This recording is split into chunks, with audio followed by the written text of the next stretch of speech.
which means let's go. Woo! Jumbo, everyone. My name is Madison, and I will be your safari guide today as we enter the Harambe Wildlife Reserve. So just a quick reminder before we get started, please remember to remain seated with your hands, arms, feet, and legs inside the vehicle at all times. That is for your safety and the safety of the animals, because this is a real truck. I am in fact really driving it. These animals are also very real, and they are really free roaming. Now if you look above your head, you will see an animal spotting guide that will give you an idea of all the species that we could encounter out on the reserve today.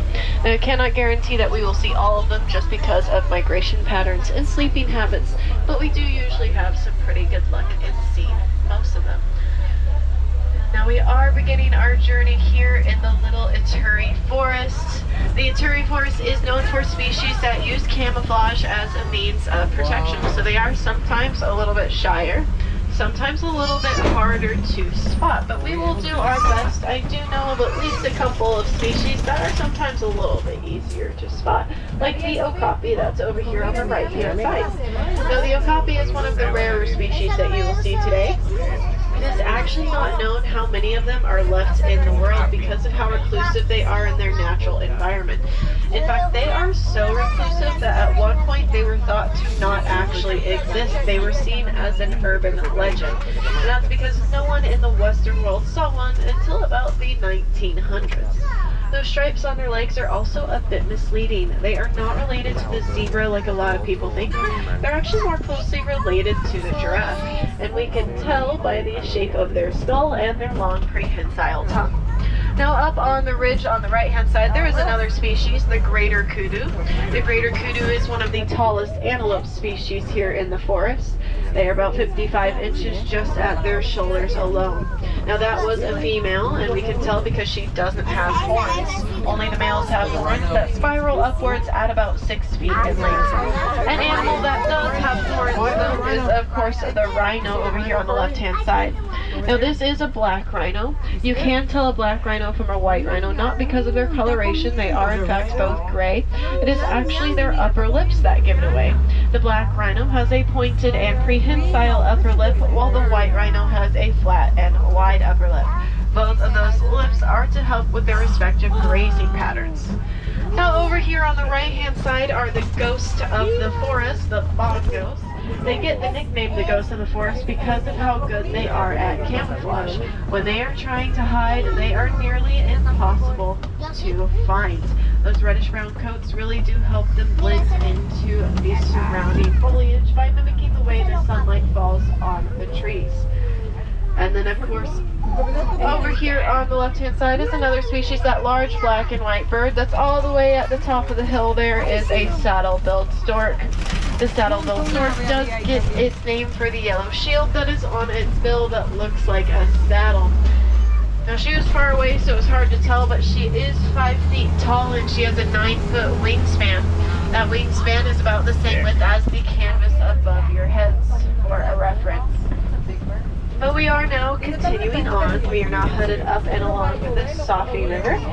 Safi River is a watering hole, and it also acts as a gathering place for some of the more aquatic species here, like the Nile hippo that are over here on the left hand side. We will travel a little bit further up ahead, see if we can find the rest of the float. But as we do so, we are also passing by some pink-backed pelicans, which are on the right as well.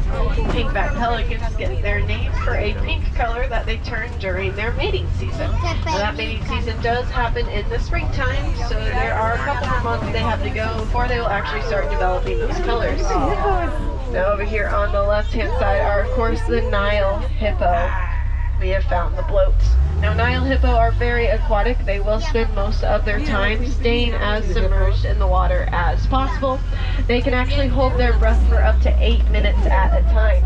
And when they do come up for air, their eyes, ears, and nose are the only features that they actually have to poke out of the water in order to breathe, because all of those features sit on the top of their skull. Now even though they are very aquatic, they are actually not swimmers. Instead of swimming, they will allow themselves to sink all the way to the bottom of the river floor, and then they will walk across it to get from place to place. Now Now another species that calls the river home are the Nile crocodiles. Nile crocodile are quite large. They are 16 feet in length when they are fully grown, and they weigh about 500 pounds. And they are capable of eating up to half of their body weight in a single meal. Now that single meal only happens about once a week on average. That's all they need to survive. So that 250 pounds of food does spread out and go a long way over time. But with those crocodile, it does look like we will start to leave the river behind, traveling away from it. And as we do so, we are now traveling towards the largest part of the reserve, the open plains of the savannah. Now, the savannah is home to some of the more famous species, like the giraffe, the elephant, and the lion. So hopefully we will see a few of those species as we travel through today. As we approach the savannah overlook, it does look like there might be some zebra out in the distance there. And maybe a giraffe or two, so it does look like there are a few species out here on the savannah that we'll get to see today. We'll see if there are any more hiding. I actually think I do see the entire herd of wildebeest. They'll be off to the right once we actually enter the savannah. That's a good one. She looked up at you and saw you smiling. And it does look like they're all over here. So these are wildebeest. Wildebeest are a large migrating species. They will migrate up to 1,000 miles every year in search of watering holes and feeding grounds. They have to travel so far because the drought period in Africa actually lasts for about 9 months. So it does take a while for them to find actually good water sources. Now when they travel, they will travel in groups of up to 1.5 million individuals. These herds are so large that they can actually be seen from outer space, which means the herd here on the reserve is actually pretty small in comparison, even though it is one of the larger herds that there are here on the reserve. And then of course off in the distance on the right there are some Maasai giraffe. We'll be getting closer looks at them as we travel on. But Maasai giraffe get their name from where they are from. They are from the Masai Mara out in Africa, and they have a very jagged and irregular spot pattern, which makes them a little bit different from other species of giraffe. Other species of giraffe, like the reticulated giraffe, have much more uniform looks to their pelts, much more very defined patterns, where the reticulated does, or where the, Maasai does not. Now I think I just saw barely walking a painted dog maybe over here on the left hand side. We'll see if there are any more, a little easier to see.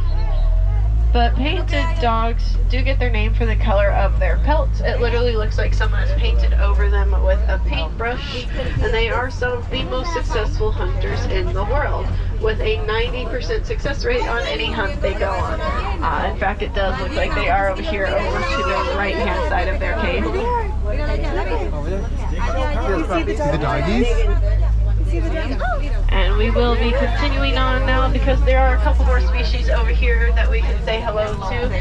We have the Hartman's Mountain Zebra right here, and then a little bit further back are the sable antelope.